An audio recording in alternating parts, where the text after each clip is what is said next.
Hi guys, and welcome to V.B.TALKS. Today I have a special guest with me and I am super excited to introduce you.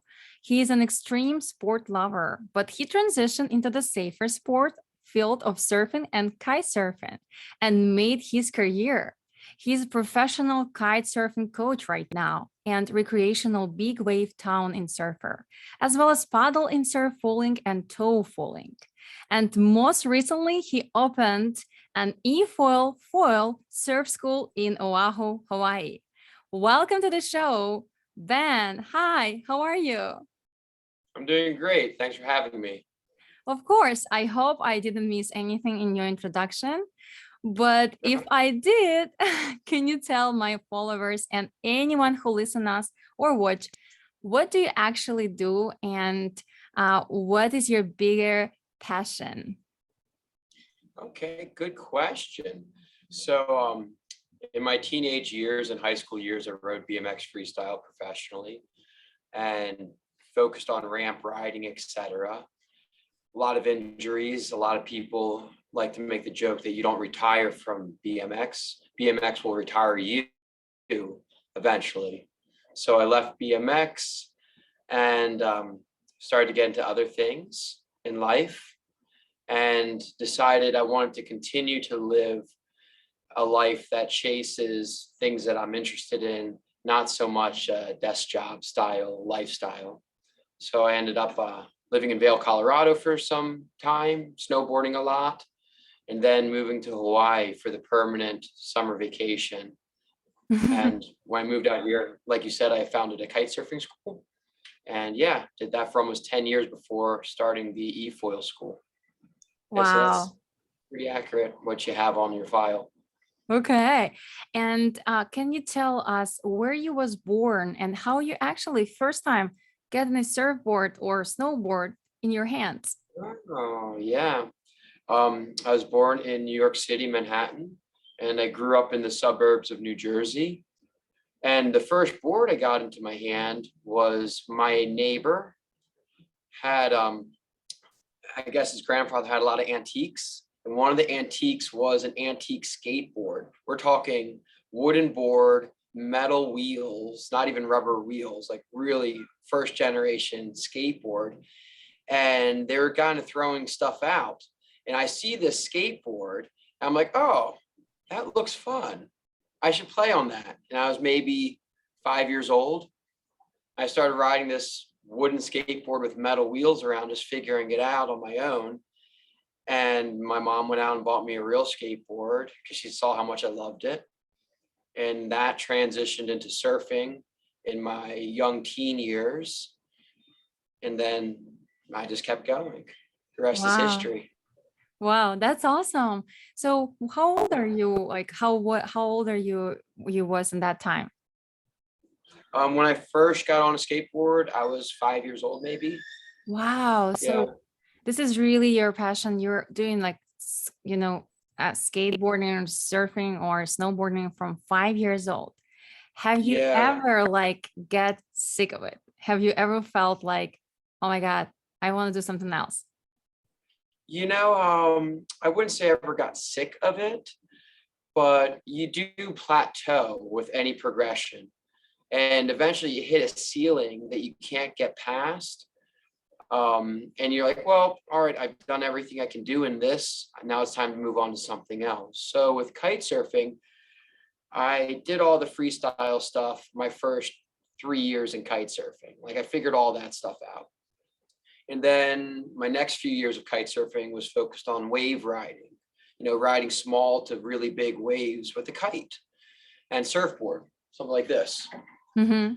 And then once I did all of that as much as I could, and I got my fill, hydrofoils took my interest on. And that was in 2014. So I was one of the first hydrofoil guys kite surfing on Oahu. And I was like, oh, you know what? Maybe we could surf on these things too, like paddle and surf, because we tow in on them back in 2014 as well. And before that, with the guys on Kauai, like Laird Hamilton and all those guys. Mm-hmm. But no one had paddled into a wave like surf style on a foil yet. So I shaped a board, a custom board, kind of like this one, and paddled into some waves on a foil. And now that's a huge industry, which is super fun, and the equipment has come a long way. And eventually you get bored with it, and you just keep moving forward, and you keep progressing your activities. So I still love all the facets of kite surfing, snowboarding, skateboarding, etc. I just like to keep moving forward. So I don't ride a traditional skateboard anymore. I ride my one wheel around, if I want to go somewhere on a skateboard. Yeah. And when I go kite surfing, now that I've been doing all these other sports, like I'll go out on the twin tip and do some freestyle tricks. I'll sometimes take out the wave board if the waves are good. Or if I just want to blaze around at high speeds, I'll take out my hydrofoil. So I never fully got sick of it, but I got full of it, just like ice cream. Mhm. Or, I mean, we don't eat ice cream, but you know what I mean.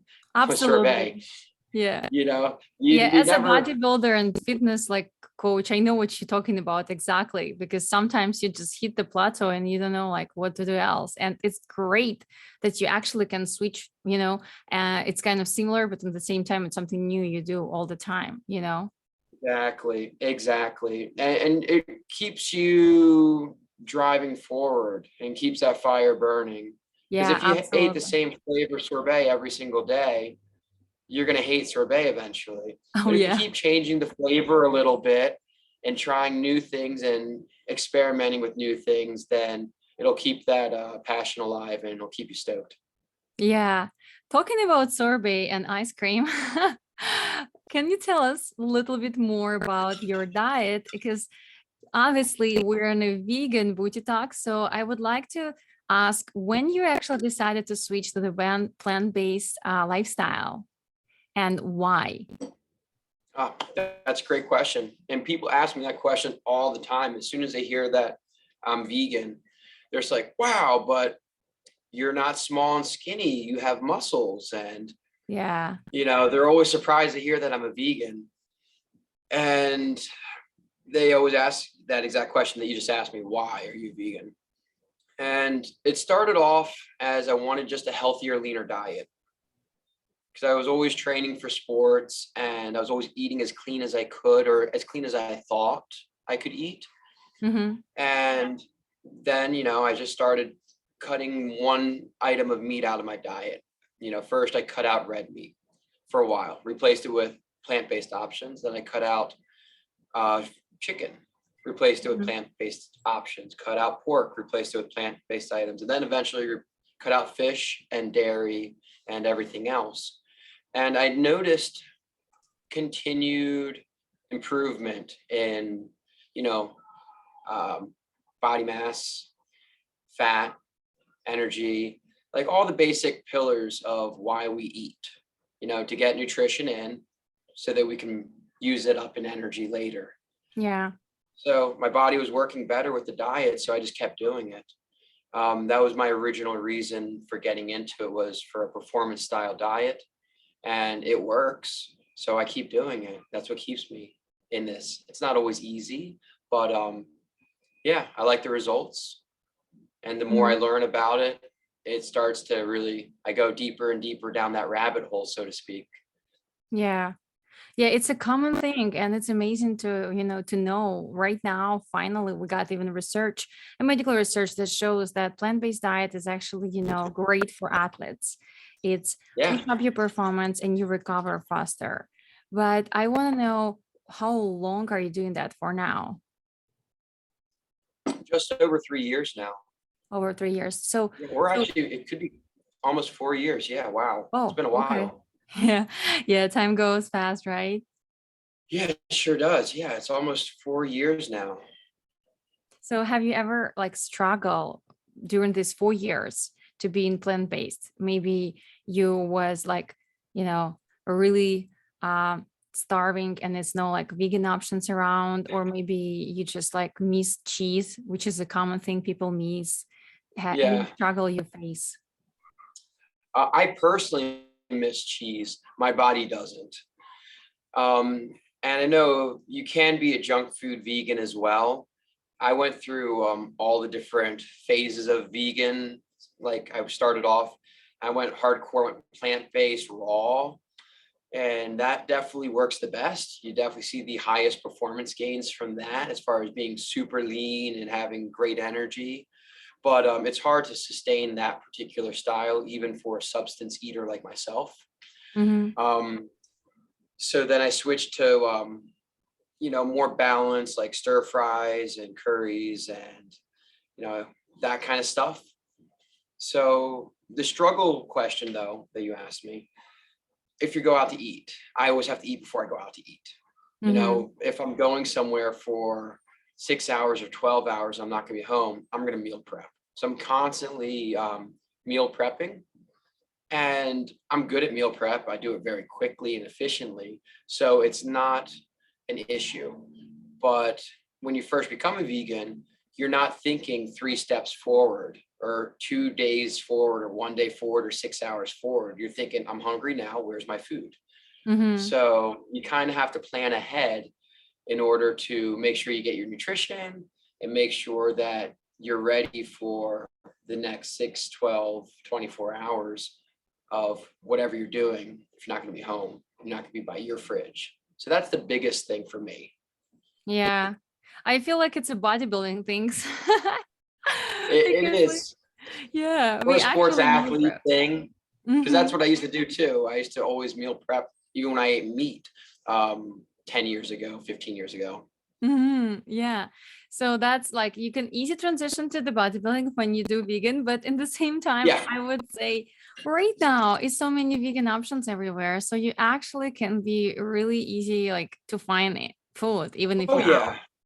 Yeah, no, it's becoming really, really easy to be a vegan, actually. Before it's like you have to go to like the Whole Foods pre-made salad bars, Mm-hmm. and there'd be a little bit of cooked stuff and mostly like raw vegetables options. And now it's everywhere. You can even go Yeah. to, I believe, I mean, I don't eat at Burger King or McDonald's, but I believe they even have Beyond Meats and plant-based options, which is, good on them. Not my jam, but it's a good direction they're going in. Yes, amazing options. Yeah, I was also like happy to see it. And Yeah. like I just want to know like how old are you? For our listeners, if you just only listen, you get a better go to my YouTube and watch it because he looks like 20 years old guy. So how old are you? Yeah, most people guess that I'm about 28 to 30. I am 37. Yeah, no way. I always joke, just eat more broccoli. That's all you gotta do. Just keep eating that broccoli, and you'll stay Yeah. young and fit and lean, and you'll have tons of energy. Yeah. I Make don't sure it's think balanced. broccoli. Yeah, I don't think only broccoli is the Yeah, secret no, here. broccoli only is gonna do it. It's just my joke I make to people when they're surprised. I said, yeah, just eat broccoli, you'll be fine. Yes, absolutely. So guys, go on YouTube and watch how like and then check the band Instagram because like he's really looking great and it's amazing to see how much like your body can change and look amazing doing plant-based. I meet people Yeah. all around the world and I'm like so happy to see how they look like and thanks God they stay healthy. But I want to also now ask you, like, when you switched to the plant-based diet, did you change anything according to your supplementation? Do you take any supplements at all? Okay. Yeah. Great question. Um, I believe in the shotgun method of health and fitness. I throw everything at the wall and kind of see what sticks. So in my morning coffee, I have plant-based chocolate protein powder. I put in it for taste and some added nutrition, plus PB Fit powder into my morning coffees. It's actually what I'm sipping on right now. Mm-hmm. And as far as vitamins, etc., actually, I'll show you what I do. Hold on a sec. Yeah, so don't forget we have not only people who watch, we have people who listen. So guys, he's in his apartment actually, and he gonna show us right now his supplements right away. I like Ben because he is straightforward. If you ask him something, he gonna just show you that. All right, this is my morning regimen. Okay. So I wake up, I hydrate, I eat a little very light snack just for some blood sugar, then I go and hammer workout out. And then when I come back, I eat and I take iron. Iron. vitamin E, Mm-hmm. magnesium, Mm-hmm. Super B supplement. Hear a B, lot of good yeah. things about that B12 is one. amazing A lot of for energy. plant-based athletes. Oh yeah, zinc Zinc, and D3. amazing. Yeah, you got all the Yeah. basics. I have a multivitamin somewhere too, but I didn't grab it when I went into the kitchen. I see. Yeah, thank you for telling us this. It's a absolutely basic, I would say, according to like a plant-based diet, but it's actually a mistake to say only plant-based diet. Like 90% of Americans deficient in B12 and they are meat eaters. So it doesn't mean you have to like be plant-based to take all those vitamins. You actually better take them even if you are standard American, diet eater. Yeah, because the animals are also deficient in vitamins as well. Yeah. So if you're eating an animal that's deficient in vitamins, you're going to be deficient in vitamins, etc. Mm-hmm. Yeah. Yeah. Okay. Now let's talk about your amazing new company you launched. And this is how I met Ben, guys. Just let you know that he's like, I think he's the best teacher I ever met, especially if we're talking about like surfing or e-foiling. He is really, really easy to work with, and he gonna like explain you everything in a detail. So even if you are not the best in surfing or never try e-foiling, you can actually do it. I was so surprised and blessed to He have did the also for classes. someone who's not a surfer. He Oh, crushed it. thank you. Yes, I think it's all like because of you. You're a really great teacher. But anyways, can you tell our listeners how this idea of actually having a school in Oahu and e-foiling school? Oh, let me back up. Just for someone who don't have any idea what we're talking about. Can you Yes, explain people what does the e-foiling mean? absolutely. Absolutely. So most people know what a hydrofoil is. A hydrofoil is something that goes underneath of a watercraft, whether it be a boat, a surfboard, etc., and it lifts that vessel out of the water. It's very efficient and very low drag, kind of like an airplane flying through the air. Now that's a hydrofoil, and foil surfing and kite foiling is where it all started. Mm-hmm. You okay? Oh, wow. Okay. Well, guys, Is you a just really need hydrofoil. to watch it. Yeah, they're gonna go on YouTube. So if you're not watching us, he is having this hydrofoil right now in front of me in his hands. Yeah. This is what goes under the board, right? Yep. So that goes under the board and it kind of operates like an airplane glider, except instead of flying through an air medium, it flies through a water medium. So that's a hydrofoil. When we're foil surfing, we still need to catch waves just like on a normal traditional surfboard. But once we get a little speed, we can use that foil to lift up off the water and then glide above the water with very low resistance. It truly is an undescribable feeling, as you know. Yes. And it's very fast, very efficient, and you can go for a very long time on just one little wave. So as these things progressed, someone said, hey, let's try putting a motor on it. So some companies started putting little motors on them and batteries into the boards. And now we have remote controlled hydrofoil boards. You don't need any waves. You don't need any wind. All you need is your thumb to be able to do this, to operate the remote. Yeah. And a little bit of flexibility in your knees and a little bit of a balance, plus some good coaching and a positive attitude. And then you can go out there and cruise around just like us in the surf, except you're in a nice flat water spot. And that's actually why I created EFOIL Wikkiki, was for the purpose of allowing all these people who are not elite surfers to be able to enjoy this activity. And as you know, we get people as old as 76, 77, in average to poor shape with limited balance, limited mobility, and limited to no board sports experience. And everyone figures it out in about an hour's time. Some people need an extra day, depending on, their history with boards and their flexibility. But yeah, it's pretty impressive that they all get stoked out on it so fast. Yeah, and it's impressive that they are older, people. They are not young and they still can do it. Yeah, I'm really actually pretty surprised. When I was doing kite surfing, my main core demographic was 30 to 60 year olds doing kite surfing because the kite pulls you up into the air. So it's kind of like a weightless sport. And all the power goes into your harness. Everyone thought you had to be able to do 100 push-ups and pull-ups to kite surf, and that's totally an inaccurate misconception. And a lot of people think the same about e-foiling, and it's a complete misconception when it comes to e-foil because it's battery powered. You don't have to do anything except lay on your belly, put your weight in the right spot, get to your feet, put your weight in the right spot, stand up balanced again, keep your weight in the right spot, and move your weight, hips then shoulders, hips then shoulders, and you're golden. Yeah, it's actually really easier like than surfing because you don't need to paddle as much. I mean, Exactly. with the electrical e-foil, and that's why I fell in love with that because I hate paddle, guys. So if you are like me, you gotta try it out. But plus, I just want to describe for our listeners that it's an unbelievable feeling when you are on the top of the water flying.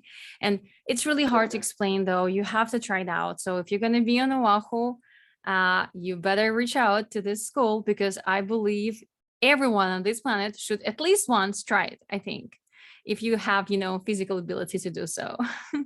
Yeah, you just need some flexibility in those knees and be able to go from laying on your stomach to a push up onto your knees, from standing on your knees to standing on your feet smoothly. That's all you have to be able to do.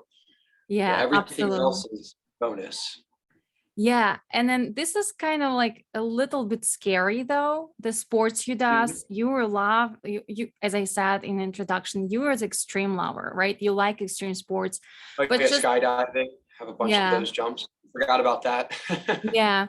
So like for someone like me, guys, you shouldn't understand like you totally safe on the e-foil because you have a helmet, you have a safety jacket, and with the great teacher, you safe, but it dangerous, right? And I just want to There ask are you. always dangers. It's similar to stand-up paddling because Mhm. when you're stand-up paddling, you have a big board. It has a fin on it, and there's shallow water underneath of you. Plus, there's other people around you. So whether you're stand-up paddling, surfing, or normal surfing, there's a lot of risks inherent to that sport. Most people hit the reef. We get tons of people at the lifeguard tower who get hurt just normal surfing because they hit reef, or because someone hits them, or they hit somebody else, or they hit their own board. So those are the big hazards in the surfing sport. With e-foiling, we're in deep water because we don't need to catch waves. So we eliminate the biggest injury factor, which is hitting reef.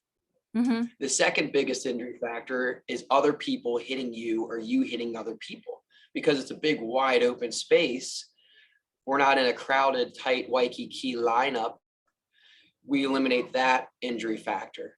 And then the third one, you hitting your own equipment, as you mentioned earlier, we practice that thoroughly on the beach so Yeah. that you know how to bail away, let go of the trigger, jump away from the board in whatever direction you're falling, and then you're nice and safe. Yeah, So I think absolutely. with the right guidance, it's very safe. I think if you go into it with no clue, just like skydiving can be very safe if you go with a professional. If I was to hand you a parachute and say, okay, put this on, jump out of an airplane, you're probably not going to do so well. Yeah, for Yeah. sure. How So yeah, about your I like. think that's how I would describe the safety thing. Yeah, but how about your family? So you're an extreme sport lover. Like I know you don't have a wife, but how is your parents like? Is there okay to support your extreme love, like love to extreme sports, and maybe your girlfriend? Like, is like everyone around is not worried when you do those crazy jumps? You guys have to see them. It's like really scary. Yeah, I was doing some pretty wild stuff since I was very young. So my mom, I think, just got used to it from like Mm, very, very, very young age. We're talking 3 to 4 years old. I was, building jumps in the backyard, and sending it with either the skateboard or the bikes. I don't know where I saw this first, but I thought it was a good idea. And my mom had just been watching since I was a 4-year-old. So when I was 18 and on a pro tour, she was just like, oh, this is normal. This is his normal life progression. And she always liked BMX more than, say, if I signed up for football, because with BMX, I was making, or hopefully making, calculated risks. You know, you start with a small trick and you progress to those big tricks. And you're constantly training and you're doing everything you can do to keep yourself safe. Mm-hmm. Whereas in a lot of these other sports like football, I can be doing everything I can to keep myself safe, but I could get hit from my blind side and get seriously injured because someone else is on the field trying to hurt me. So my mom always liked my extreme sports more than, dangerous team sports, because there were less moving parts and less people involved. It was just my decisions to keep myself safe. And I think that's why I've had such a long career with it, because I've made good decisions to keep myself safe. Amazing. Yes. Thank you for sharing this. This is a great inspiration for anyone out there, because it can be, used to any sport or anything you do in life. Anything can be dangerous. Walking on the Yes. street too. But doing this with the mindset like that and be able to pursue your career and dream, safely. Because as I know, like, correct me if I'm wrong, you didn't have any serious injuries during your career. I put a handlebar through my kidney in Mm, BMX. That was a little bit serious. I spent a okay. month in a hospital bed. Um, and I had a surgery on my ankle and my hand in BMX. Those were my three big injuries in BMX freestyle. And all three of them happened from me pushing myself past where I should have been. So the kidney thing was, I wasn't training enough and I was tired. I was trying to do something I shouldn't have been doing, and Mhm. I got hurt. Same thing with my ankle and my hand. It was usually always after I've been riding or training for more than 2 hours is when you get hurt, because you're mentally fatigued, you're physically fatigued, your blood sugar is a little bit lower, and you zig when you should have zagged, and then you end up in a Mhm. hospital or an ambulance. So I always tell my students, and I always check in with them. How are you? Are you fatigued mentally or physically? If I see that someone's falling a lot on things that they shouldn't be falling on normally, I'll be like, okay, your lesson, we're going to pause it here. We're going to come back another day, because I see that you've hit your plateau of your ability to listen, respond, and move. And I don't want you to get hurt.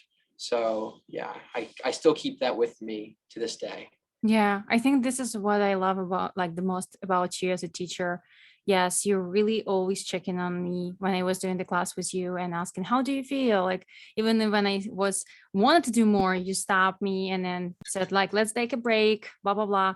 So, like, I think it's Yeah, really important, and you can, use this, not the good experience, but you can use it to, like, teach other people to don't get injured like that. This is great. exactly. Exactly. And in my 10 years of being a professional kite surfing coach, I only had one injury, and I've taught thousands of people to kite surf, which is a pretty high risk sport activity. And he got cut by his own surfboard fin, not Mm, a board that I provided. He was in advanced lesson. And the biggest thing that he did not do was he didn't listen. I told him to stop, let go, reset. He kept going. I said it 4 times. The fourth time I said it, he fell and cut his own leg. So, like I told you, it's my job to keep you safe, but it's also your job to keep you safe. If I say let go, stop, or fall away, and you don't do that, you run the risk of hurting yourself.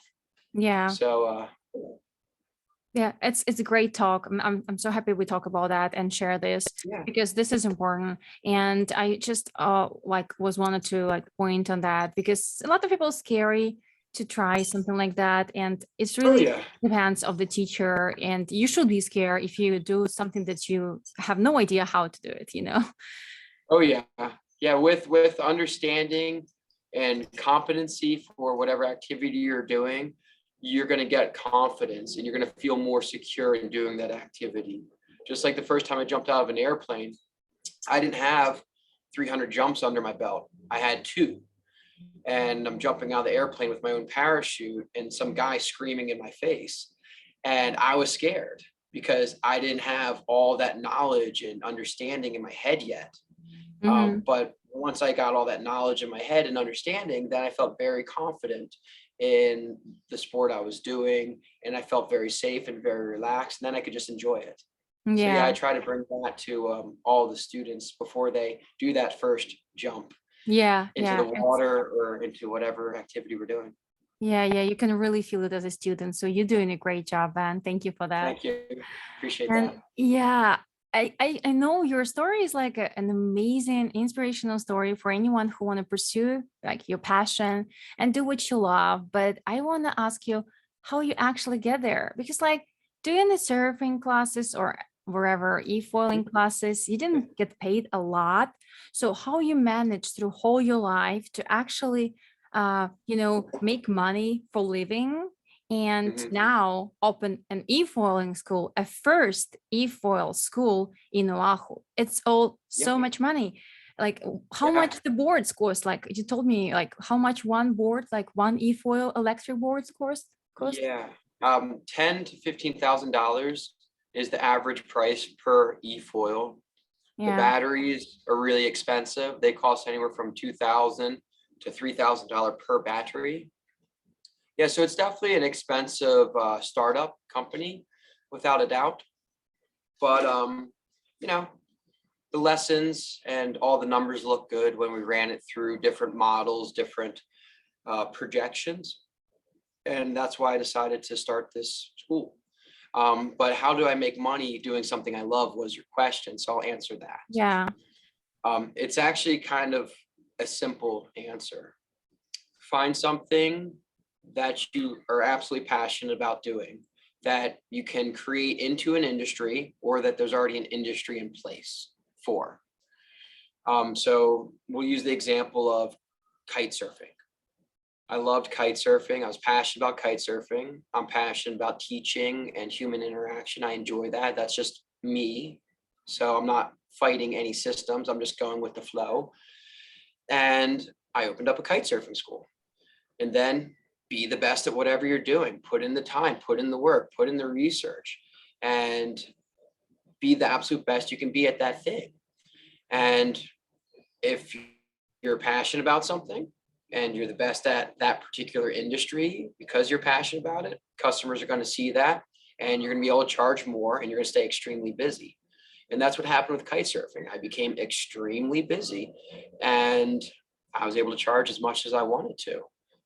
I kept it fair, the pricing, but yeah. And when I was, had my fill of kite surfing instruction, and I wanted to try something a little bit more sustainable, because kite surfing, you're dependent on wind. Sometimes there's no wind for a month, and you want to keep, the bills getting paid and the lights on, and et cetera. So that's why I started the e-foil school, because I can do that whether it's windy or not windy, whether it's sunny or cloudy. It's almost always sunny here, thankfully. But so that's how I did it. And it's a simple formula, have a dream, have a plan, have some action, change the plan as you go, make sure you stay passionate and keep that drive alive. And the customers, they'll see it. Doesn't matter what industry you're in, whether it's sports, art, music, entertainment, put in the time, have a plan. Yeah, it's amazing. Like, thank you so much. I think this is a great perspective. Do the best is what you love. It's like, it's amazing. Like, be the best, right? It's not possible maybe all the time to be the best. Yeah, or at least be your own best. Yeah, be the best you can be. Yeah. And people will see that. Yeah, absolutely love it. Yeah. And like, I would add to this, like, don't give up, because I'm sure like don't give up. Yeah, it's hard to work like that. It comes and goes. Sometimes it's, you can get busier. Sometimes it's some really, as you said, for example, no wind and no clients, no work. So don't give up. You're gonna have some setbacks. Yeah, it's all the time different. You just have to keep pushing and do what you love, and you can be successful at and anything you love to do. I love that. And you're the Yeah. big inspiration and a great example for anyone who listen out there. It's all possible if you work hard and never give up, right? Yep. Absolutely. Absolutely. And whenever you're starting a new business, treat it like a plant. You know, a plant starts off very small and requires a lot of attention.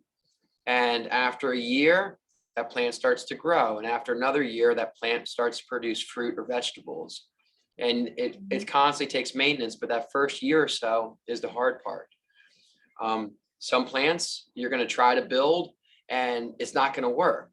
You know, it does happen. Most people who have successful businesses had 5 unsuccessful businesses. Yeah. And then they get one right. Sometimes it's 10 before you get your first one right. I was very lucky that the kite surfing thing just worked right from the beginning. And I've been pretty lucky with all my other business ventures as well. But yeah, don't be afraid to fail. And if you do fail, learn from it and pick up where you left off and go into the next thing with this new knowledge. Yes, amazing. Thank you. It's a great Yeah, words. you're I welcome. couldn't even add anything. So before I let you go, I have a question that I ask anyone on my Okay. podcast. It's a little bit tricky though. What you gonna do if it's going to be your last day on this earth? Ooh, I love that question. Were you in Hawaii when we had the missile crisis by any chance? I don't know if you No, were I there. wasn't here yet. All right. So the missile crisis day gave everybody on this island a fresh perspective on that exact question. Okay. And, you know, everyone woke up thinking it's just going to be a normal, beautiful day in Hawaii. Somewhere around 8:30 a.m., everyone on the island gets a message saying, we're all going to die. It's imminent, inbound ballistic missile, essentially. So everyone on the whole entire island of Oahu, you know, millions of people freak out all at the same time. And they're calling loved ones. They're doing wild stuff. They're climbing into holes in the ground, popping sewers open, etc. And then nobody died. There wasn't a missile. There was a mistake. Who knows what the truth is? And now the whole island basically got this fresh reset of, okay, I could have died today. This could have been my last day on Earth. Am I happy with my life decisions right now? Have I been living the best life I could? And I think most people realize that they could be doing better for themselves. They could be chasing their passions. They could be happier, etc. So myself, I live every day like it's my last day. So nothing really changed for me when that incident happened. I woke up in the morning. I called my parents because I love them. I drove to the drop zone and I went skydiving. And then I met up with a bunch of people who were on the North Shore and we had a cool beach house party and everyone was super stoked to be alive.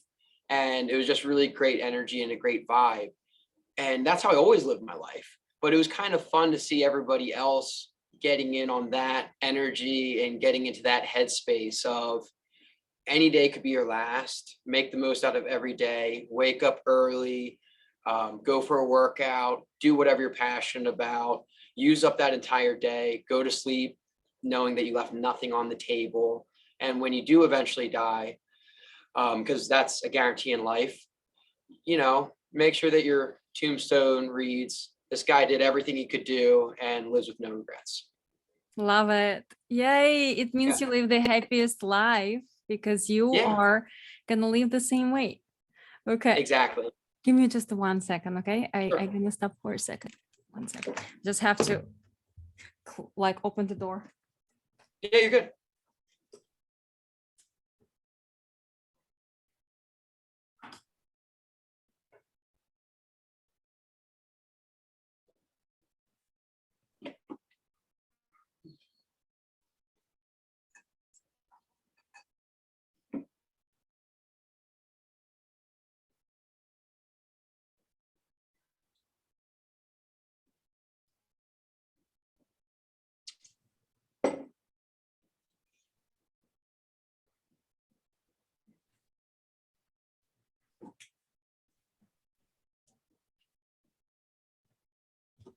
I'm back.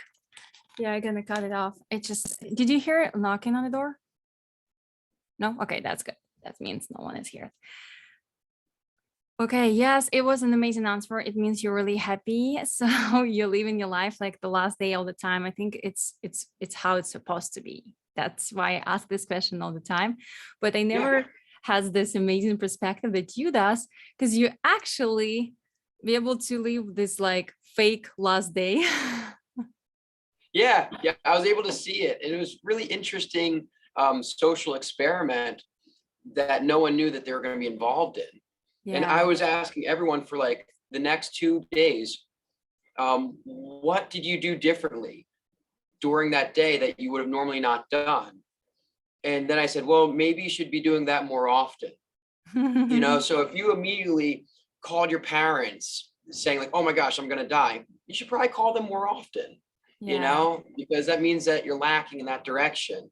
Or if you're like thinking, oh my God, I wish I did this, this, and that in my life. I never learned how to play guitar. I never learned how to surf. I never jumped out of an airplane.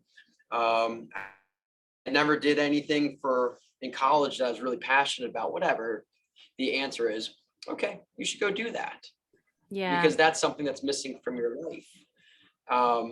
For me, I was, I felt pretty good. Like when I heard about the missile crisis, obviously I was concerned. I like to continue living. But I wasn't like, oh man, I wish I called my mom or dad, because I already had done that. And I wasn't like, oh man, I wish I woke up early and went for a workout and saw the sunrise, because I already done that day. So yeah, it was nice. And what I like to ask people, which you can add to your podcast as like one of these kind of interesting questions to get an interesting response from people. How would you live your life if money was no object? So I'm going to ask you that question.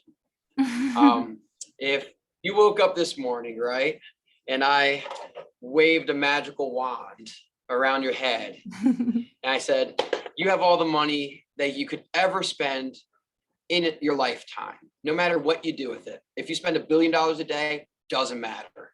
You will never run out of money. How would you live your life every day? What would you do? What would your hobbies be? What would your life look like? Do you have an answer for that? Sorry to Yeah. put you on the spot here, but I how would get you live your life interviewed if you now. woke up? Yeah. You can do anything you want. Yeah, you're getting interviewed now. Yeah, we jump right back. Okay, so honestly, I really like didn't change anything from my day, because like since God, I go through a lot through my life, and finally at this point I actually live not for money, right? So I don't wake up every morning to go to do something I don't like. What I do, I love. I'm really passionate about fitness and nutrition. Good. And I wouldn't change anything. If we're talking exactly about today, the only thing I cannot change, unfortunately, and this is not in my hands, and maybe if I had a little bit more money, I could fly and see my family in Ukraine, because I Okay. cannot do it. And this is not about money, it's more about like document things. And I miss Yeah. my family and I couldn't see them right now. And I didn't see my mom for like 7 years. Wow. Yeah, so this is what I would do for sure if I All can right. change that. Well then that needs to be on your mirror or on your fridge to fix that problem. That it's not necessarily a conflict, but to solve that problem. How Yeah, to see your parents more often, what needs to be done, what are all the options, and what resources do you need to make that a reality.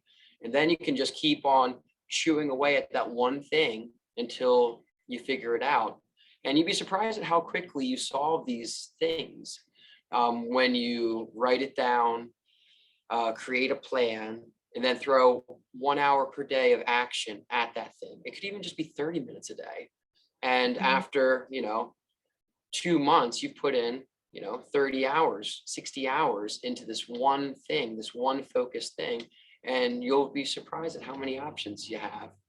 Yeah, I love this Yeah. perspective, Ben. I really thank you that you put up in our podcast today, because a lot of people think that you have to do too much and then they don't have time to do what they love because like it's taking too much like energy from their day.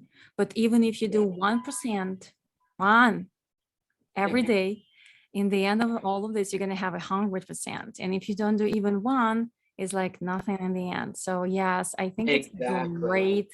great like things we talk about. And I think if anyone listened to ours and you guys feel like you want to wake up and then do something different, you really, as you said, should switch your perspective, because you never know when it's going to be your last day on this earth, and we all have to be, happy and do what we love, even though we all live in material world and sometimes someone have to pay our bills. But I, as well as you, truly believe, if you do what you love and you do your best, you can be okay, you'll be fine with all your bills and stuff. Exactly. Put in the work, put in the hours, and you'll always find a way if you want it bad enough. I think most people just, they don't put in the work, they don't have the plan, or they don't have the dream, you know.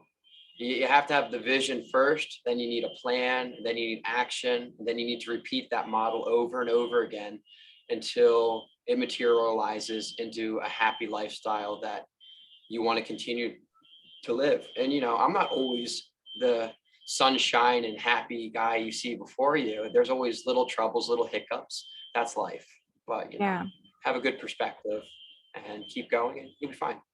Okay, yes.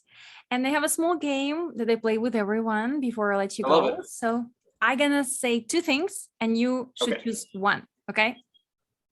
Okay. Coffee I think or I tea? understand. Okay. Coffee or tea? Yes. So coffee or tea? Choose one. Currently coffee. Okay. Black or purple?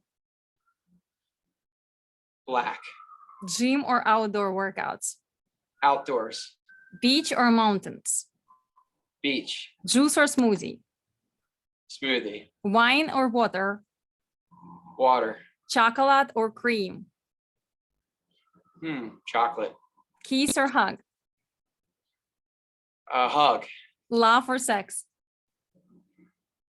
Sex. Okay, that's it. Thank you for your confession. Yay, great job. It's just a small game to let you know better, to know like your mind a little better. It's really funny how you are reacting when it's like straightforward and you just have two options. What are you gonna choose? Yeah, no, Rapid it's pretty fire. fun. Yeah. Thank you so much again, Ben. Before you go, can you tell our listeners or anyone who watch us how they can find your school, how they can follow your journey, and any way they can connect with you? Okay. EFOIL, is our website, the main website for this activity. Also, EFOIL Waikiki on Instagram or Facebook if you want to watch our social media. And we have EFOIL Waikiki on YouTube as well. I'll be producing a ton of really great how-to videos and fun stuff on YouTube in the next month or so. So those are the main resources. Yeah, and you can always find my email or phone number on our website, again, at efoilwaikiki.com. Awesome. Yay. Thank you so much for sending this information. If you guys going to be on Oahu, you are a must. It's just like a must. Try e-foiling lessons with Ben. I promise you, you're not gonna regret it. It's gonna be amazing in any ways. And again, thank you so much, Ben, for your time. I'm happy we finally made it work. It was not easy. I know you're busy, guys. So thank you so much again. And I hope to talk to you soon. And I hope I'm gonna e-foil with you anywhere soon. You will. Absolutely. Thank you for having me. You have a great rest of your day. Bye-bye.